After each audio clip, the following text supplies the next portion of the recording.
Bonjour, je m'adresse à tous les auteurs. Comment gérez-vous les critiques et les retours des lecteurs? Ah, les critiques, les haters, les gens pas contents, les, les, les fatigués, non, bien sûr. Et les gens heureux, bien sûr.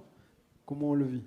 Euh, je pense que c'est vraiment le truc le moins agréable parce que la critique arrive de quelqu'un qui a lu le livre, qui n'a pas forcément trouvé ce qu'elle aurait aimé y trouver, etc. Et c'est compliqué parce que c'est un peu notre petit bébé, quoi. On a travaillé 5 ans dessus. Mais quand même, c'est toujours assez intéressant de voir ce que le lecteur n'a pas trouvé ou n'a pas rencontré dans le livre, parce que, comme on en parlait tout à l'heure, c'est un pari. On essaie de faire partager une émotion, de faire un pari, de dire ça, je ne vais pas le raconter parce que je veux qu'il le ressente lui-même, etc. Donc c'est une alchimie, c'est une sorte de marmite dans laquelle on essaie de faire ressentir plein d'émotions comme autant de saveurs. Et peut-être qu'il faudra accepter que tout le monde n'aime pas ce livre ou cette bande dessinée. Et je pense que plus la critique est pointue et exigeante, plus je pense que malheureusement il faut être capable de l'entendre. Mais ça, je pense que la critique ne touche pas que ceux qui écrivent des livres ou des BD. On est tous critiqués dans notre quotidien et il y a une part de nous qui doit être capable d'entendre. Après, on en fait ce qu'on en veut parce qu'on n'écrit pas un livre pour plaire à tout le monde. Donc il faut savoir ce qui n'a pas satisfait, et peut-être qu'en partie, ce n'est pas des choses qu'on voulait satisfaire au départ. Je sais pas mieux. Merci. Maria, comment tu accueilles la critique? Alors, on m'avait dit au moment de la sortie du livre, tu verras les premiers romans, parce qu'on est 3 primo-romanciers, tu verras les premiers romans, ils ne se font pas défoncer en France. Tu seras tranquille. Soit les critiques littéraires ne parleront pas du livre, ou s'ils en parlent, ils seront plutôt sympas. Ce qui a été le cas, c'est soit on ne parlait pas du livre, soit on en parlait plutôt de façon positive. Donc c'était cool de ne pas se prendre tout de suite des choses trop violentes au sujet de justement notre bébé, la chose sur laquelle on a travaillé plus ou moins longtemps. Mais j'ai juste une anecdote parce que je la trouve charmée. Sur Instagram, ça a été la meilleure critique que j'ai jamais reçue de hater. Elle vient d'Espagne. Et c'était « Alors, c'est toi, Maria Larrea, hein, qui va raconter sa vie à tout le monde ?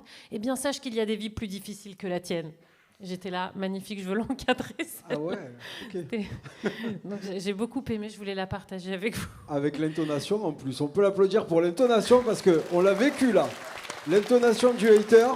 Ah, c'est voilà. toi. Je l'ai eu et comme il n'y avait eu que des critiques plutôt positives et que j'avais jamais reçu le truc hyper méchant, celle-là, elle m'avait beaucoup plu et je trouvais que cette personne avait raison en plus. Genre, c'est vrai.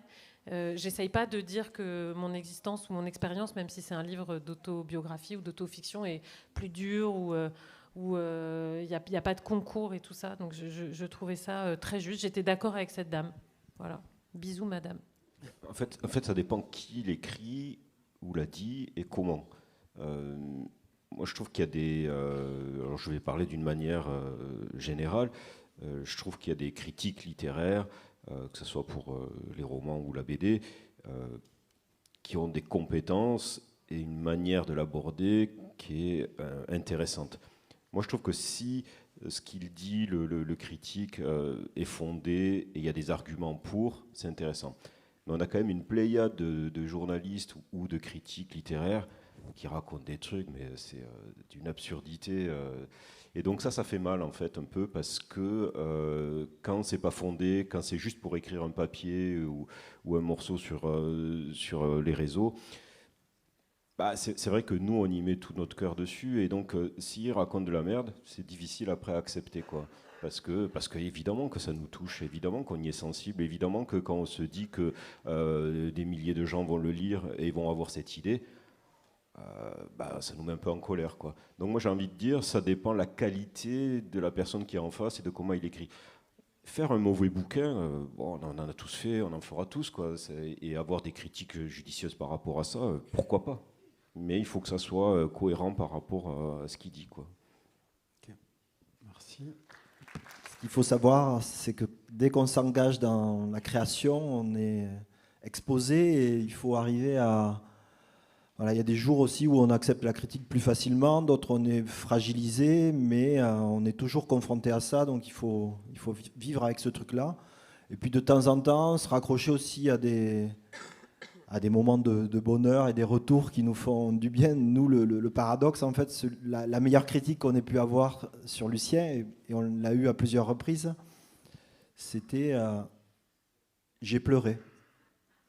Et là, il n'y avait pas besoin d'autres mots, d'autres explications, on n'avait pas besoin de rentrer à fond dans l'analyse de ce qu'avait vécu la personne. Mais le simple fait voilà, d'avoir exprimé, le fait d'avoir pleuré, nous disait qu'on avait peut-être... Donné de l'émotion. Moi, j'espère qu'on n'a pas fait pleurer tout le monde. Mais voilà, ça, c'était une critique pour nous qui était éloquente. Une critique éloquente et révélatrice, en tout cas, qui vous a touché. Paulina, la question de la critique?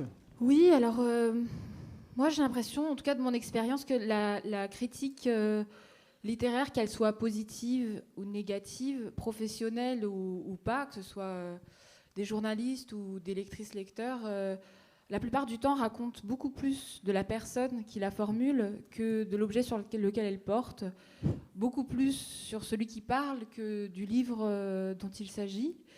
Donc pour moi, c'est toujours une façon de découvrir d'une certaine façon celui ou celle qui formule cette critique, quelle qu'elle soit, et parfois c'est vraiment des sortes de cadeaux. En tout cas, il y a certains soit mots qu'on m'a envoyés, soit des articles qui ont été écrits qui sont des vrais cadeaux, en fait, qu'on vous fait de lecture, parce que justement, les gens, en lisant, y mettent quelque chose, éclairent votre écriture ou votre livre d'une certaine façon, qui est une chance incroyable de recevoir ça. Et aussi parce qu'ils font la démarche de vous l'envoyer, et c'est une forme de cadeau. Et parfois, si c'est négatif, encore une fois, je crois que ça raconte beaucoup plus de celui qui parle, mais je crois que les gens ont le droit d'aimer ou pas. Je crois que je pars de ce principe-là. Moi, j'ai le droit d'aimer ou pas leur critique, de l'écouter ou de la lire ou pas. Ça va dans les deux sens, en fait. Et puis, dans le fond, je crois que c'est évidemment beaucoup plus agréable de lire quelque chose de positif et élogieux, mais je pense que finalement, les personnes dans mon entourage dont l'avis m'est primordial est infime. Il y en a très peu. Il y a très peu de gens dont l'avis pourrait vraiment me mettre à terre. Les autres sont sur un degré d'agréable, désagréable, beaucoup moins intense. Merci. Je pense que pour mes premiers livres, j'étais un peu sensible à la critique et j'ai beaucoup de problèmes à le lire, et surtout les critiques mauvaises et des lecteurs qui sont un peu agressifs comme ça. Et oui, pour moi, ça a été un peu...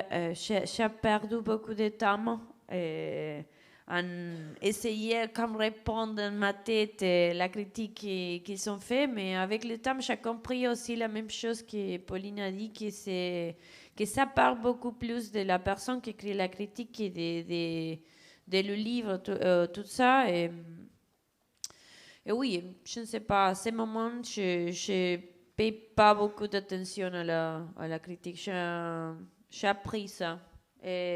Parce que pour moi, c'est intéressant de lire un livre, je ne sais pas, si j'ai lu un livre il y a 10 ans et je le relis aujourd'hui, mon sensation, c'est complètement différent, et j'ai compris par expérience que ça qui nous arrive quand on lit, c'est connecté avec les moments qu'on est et avec notre propre expérience et notre propre sensation à ce moment.